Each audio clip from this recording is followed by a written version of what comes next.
মা, আমাদের গরুটা কোথায় গো? সকাল থেকে যে গরুটাকে একবারের জন্যও দেখলাম না। আর বলিস না, গরুটাকে ঘাস খাওয়াতে দিয়ে এসেছি। বাড়িতে বেঁধে রাখলে তো না খেয়ে থাকে। তুই তো জানিসই, গরুটাকে খাওয়ানোর মতো যথেষ্ট খাবার আমরা কিনতে পারি না। মা, তুমি ঠিক কথাই বলেছ। তাছাড়া এই গরুর দুধ বিক্রি করেই তো আমাদের সংসার চলে। ও ঠিকঠাক মতো না খেলে তো যথেষ্ট দুধও দিবে না। হ্যাঁ রুমা, তুই না হয় একবার মাঠে গিয়ে গরুটাকে দেখে আয়।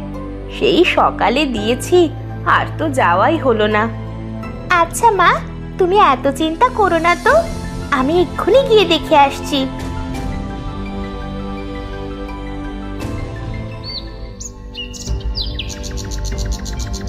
আরে কি পাশি রাখালটা দেখছি গাছতলায় ঘুমিয়ে আছে। আর আর ওইদিকে আমার গরুগুলো মাঠে ঠিক মতো খাচ্ছে নাকি কি করছে তার কোনো খবর নেই। আগে মোরল মশাই, ডাকবো নাকি রাখালকে? না না, আমি দেখছি। রাখাল, আরে এই বেটা, কাজে চোর রাখাল, ওঠ ওঠ বলছি। এরে কে রে? আগে মোরল মশাই, আপনি আপনি কখন এলেন? তা তুই আমার গরুগুলো পাহারা না দিয়ে এখানে বসে বসে ঘুমোচ্ছিস কেন রে হতচ্ছাড়া? মাস শেষে তো মাইনে ঠিকই নিচ্ছিস। বল বল কি করছিলি? আগে মোরল মশাই, একটু ঘুমিয়ে পড়েছিলাম আর কি। দেখুন দেখুন মোরল মশাই, আমাদের গরুগুলো যে কোথায় ঘাস খাওয়াতে রেখেছে বলুন তো। ওইখানে কি ঘাস আছে? আরে আরে তাই তো, এই চোর রাখাল, দেখ দেখ অন্যের গরুগুলো কিভাবে ঘাস খেয়েই চলেছে, আর আমার গরুগুলোকে তুই শুকনোই ঘাস খাওয়াতে দিয়েছিস। আগে হ্যাঁ, না আমার ভুল হয়ে গেছে মোরল মশাই। ভুল? তোর ভুল হয়েছে? দাঁড়া দাঁড়া বলছি, দাঁড়া। আরে বাহ, আমাদের গরুটা তো বেশ ভালোই ঘাস খাচ্ছে। দেখ দেখ হতচ্ছাড়া, অন্যের গরুগুলো কেমন করে ঘাস খাচ্ছে, আর তুই আমার গরুগুলো এ কি হাল করেছিস। যা যা, ভালো জায়গায় গরুগুলোকে চড়াতে নিয়ে যা, নইলে তোর মাইনে কাটা যাবে।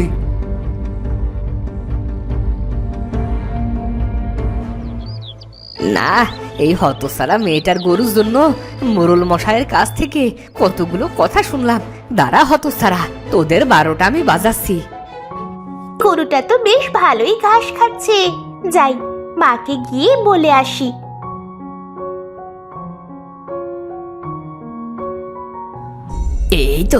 এই তো সবাই ভর দুপুর বেলা বাড়ি চলে যাচ্ছে।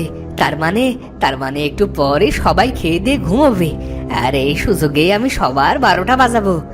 আরে ওই দেখ, গরুগুলো মারামারি করছে। এই এই থাম থাম বলছি।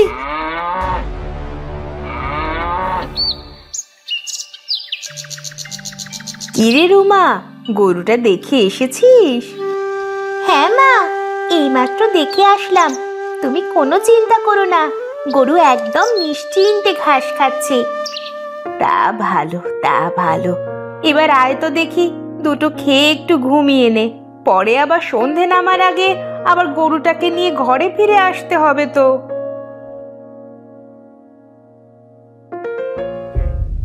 এই তো সুযোগ, এই ভরা দুপুরে সবাই খেয়ে দিয়ে ঘুমিয়ে পড়েছে। এই ফাঁকে গ্রামের সব কটা গরু আমি চুরি করে বিক্রি করে দেব। তারপর থেকে আমাকে আর রাখালের কাজ করতে হবে না। আমি তখন ধনী হয়ে যাব, ধনী। না না, আর এক মুহূর্ত দেরি করা যাবে না, এখন কাজে লেগে পড়তে হবে।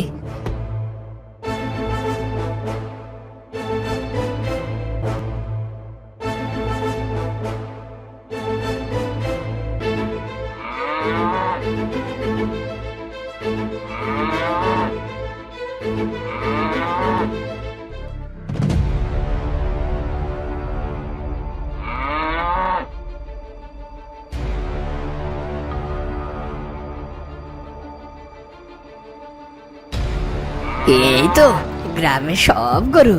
হ্যাঁ, এবার এবার সবগুলো গরু নিয়ে সম্পদ দিতে হবে। হ্যাঁ, ওই তো বোন, ওই দিক দিয়ে গরুগুলো নিয়ে গেলে কেউ কিছুটি টের পাবে না। যা যা, এই হেস হেস, বনের ভিতর যা যা, হেস।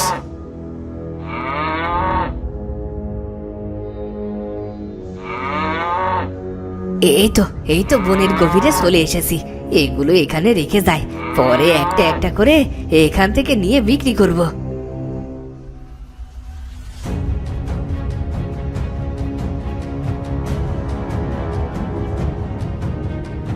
যাক, সবগুলো গরু চুরি করা শেষ।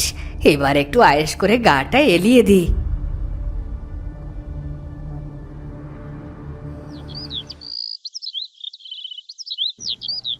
রুমা, আরে এই রুমা, ওঠ ওঠ বলছি।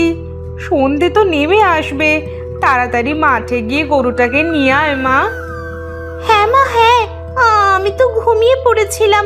আমি এক্ষুনি গিয়ে গরুটাকে নিয়ে আসছি।